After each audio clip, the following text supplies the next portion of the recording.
Let me show you how to grow potatoes. Potatoes are actually quite easy to grow, but they're also super rewarding because when it's time to harvest, it's literally like, well, not literally, but it's like digging up treasure. So, first of all, you want to start with what are called seed potatoes. Seed potatoes are typically found at garden centers or feed stores. They're a little bit different than what you buy from the grocery store.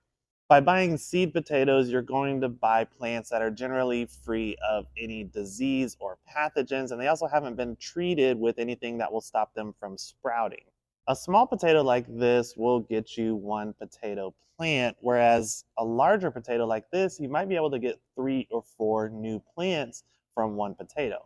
If you want to get multiple potato plants from one potato, you're going to have to cut it. So you're either going to have to cut it in half or in thirds or fourths, but you want to make sure that each piece has at least 2 or 3 eyes. The eyes are going to be the dimples that eventually start sprouting. This one's a purple potato, so it's going to look cool when we cut it. Look at that. And I've got eyes on both halves.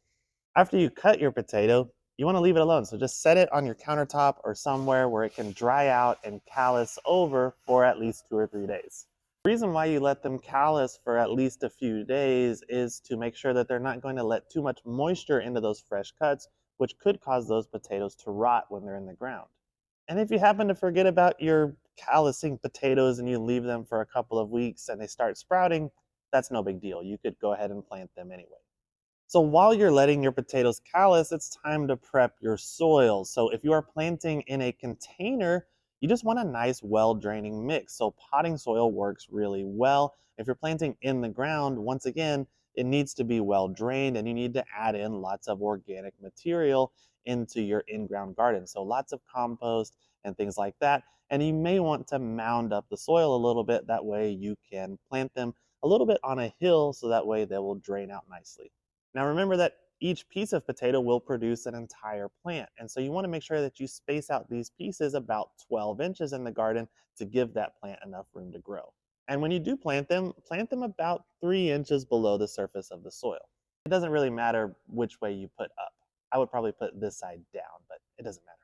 Potatoes are typically planted in late winter, early spring because it's going to take a few weeks for the foliage to emerge from the ground, and then that foliage can actually be sensitive to frost, so keep that in mind. Fertilize with a well balanced vegetable fertilizer, so something like a 10-10-10 would work well. And as your stems begin to grow taller, you can actually add more soil along the base of the stem. This is going to allow more room for the potatoes to develop, but also if you have any potatoes that are developing near the surface, it will keep them from sunlight touching those potatoes. Because actually, if you have potatoes growing on the surface of the soil where the sunlight can touch them, the potatoes will turn green and that actually will make them be toxic. And typically, most people will wait to harvest their potatoes until the plant itself has turned yellow and started dying. So this year, try something new. Go get some seed potatoes and see if you can grow some buried treasure of your own.